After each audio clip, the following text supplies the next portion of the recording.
Aku Miki, sahabat Alkitab kalian. Hari ini kita akan belajar tentang kisah super seru dari seorang bayi yang disembunyikan di dalam keranjang di sungai. Kemudian ia dipilih Tuhan untuk melakukan misi yang luar biasa. Siapakah dia? Benar sekali, Musa. Sebelum mulai kuis ini, pastikan kamu udah baca kisahnya di Alkitab, di Keluaran 1-4 ya. Siap untuk petualangan kuis seru? Yuk kita mulai. Pertanyaan pertama, siapa nama orang tua Musa? Apakah Amram dan Yokebed? Atau Yakub dan Rahel? Atau Ishak dan Ribka? Atau Elimelek dan Naomi?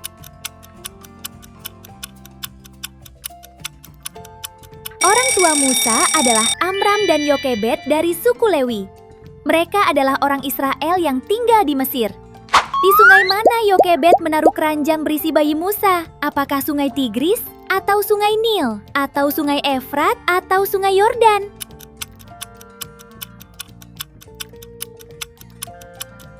Jawabannya adalah sungai Nil.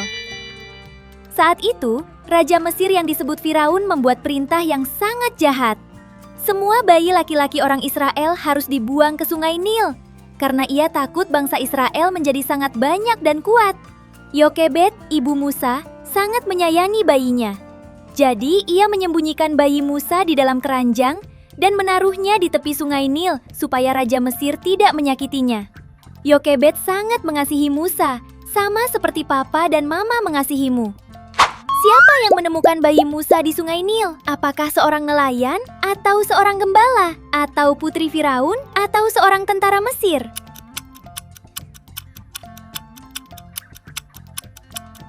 Jawabannya adalah putri Firaun. Putri Firaun sedang mandi di sungai, lalu menemukan keranjang berisi bayi Musa. Dia merasa kasihan, lalu mengambil bayi itu dan merawatnya seperti anaknya sendiri. Musa dibesarkan sebagai seorang pangeran di Mesir. Walaupun ayahnya membuat perintah yang jahat, Tuhan justru membuat putri Firaun merawat dan mengasihi Musa. Tuhan bekerja dengan cara yang ajaib ya. Ia tetap menjaga Musa walaupun dalam keadaan berbahaya. Pernahkah kamu mendapat pertolongan dari orang lain saat dalam bahaya? Tuhan bisa menolong kita lewat siapa saja. Siapa nama istri Musa? Apakah Sifra? Atau Miriam, atau Rahel, atau Zipora?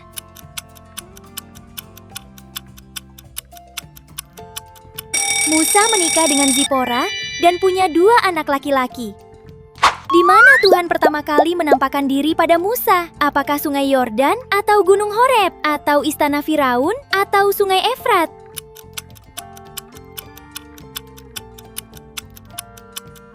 Jawabannya adalah di gunung Horeb. Saat itu Musa sedang menggembalakan domba. Lalu Tuhan datang menjumpai Musa di gunung ini. Udah setengah perjalanan nih, ayo semangat! Lewat media apa Tuhan menampakkan diri kepada Musa? Apakah semak duri yang menyala? Atau guntur dan petir?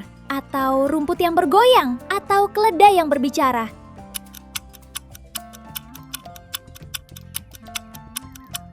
Jawabannya adalah semak duri yang menyala. Tuhan menampakkan diri pada Musa melalui semak duri yang menyala, tetapi tidak terbakar habis. Itu adalah hal yang sangat ajaib. Apa yang kamu lakukan kalau kamu melihat semak duri yang menyala tapi tidak terbakar?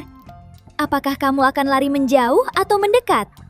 Musa memilih untuk mendekat karena ia ingin tahu apa yang terjadi. Dan dari situlah Tuhan berbicara kepadanya. Keren sekali ya!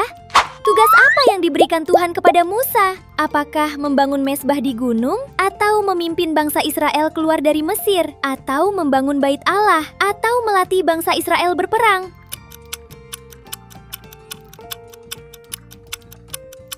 Jawabannya adalah memimpin bangsa Israel keluar dari Mesir.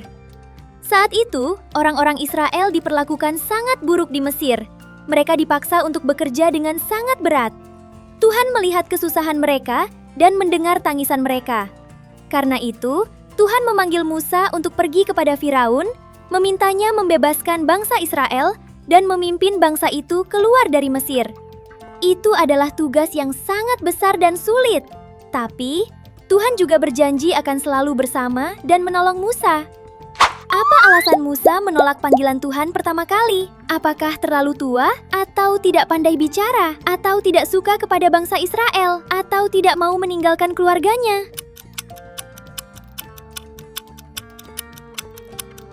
Jawabannya adalah tidak pandai bicara.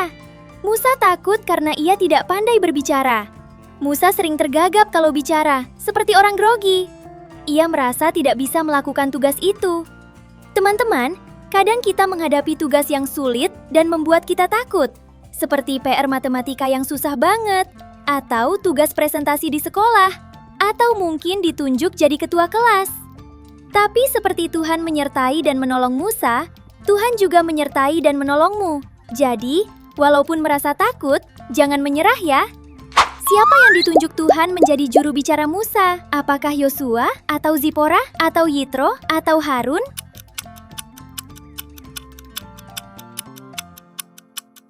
Jawabannya adalah Harun, kakak laki-laki Musa.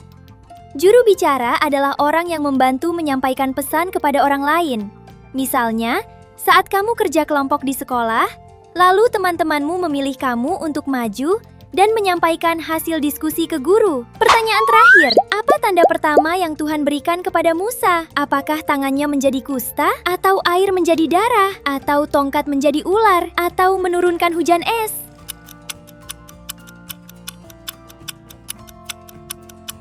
Jawabannya adalah tongkat menjadi ular. Untuk membuat Musa percaya kepadanya, Tuhan memberi 3 tanda. Yang pertama, tongkat Musa berubah jadi ular. Lalu, tangan Musa kena kusta dan disembuhkan. Yang ketiga, Tuhan mengubah air menjadi darah. Wah, Tuhan menunjukkan kuasa-Nya dengan cara yang luar biasa. Tanda-tanda ini menunjukkan bahwa Tuhan benar-benar akan menolong umat-Nya. Wah, hebat sekali! Kamu sudah menyelesaikan kuis tentang kisah Musa. Musa hanyalah orang biasa, sama seperti kita. Ia merasa takut, ragu, dan tidak cukup baik. Tapi, Tuhan tetap memilih Musa dan berjanji akan menolongnya. Dari kisah ini kita belajar. Pertama, Tuhan peduli dan selalu menolong kita, walaupun hidup terasa tidak adil dan sulit.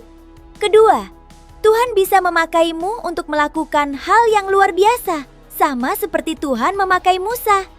Ketiga, merasa takut bukan berarti kita harus menyerah. Tuhan mengerti dan Dia berjanji akan menolong kita. Sampai jumpa di kuis selanjutnya. Tuhan Yesus sayang kamu.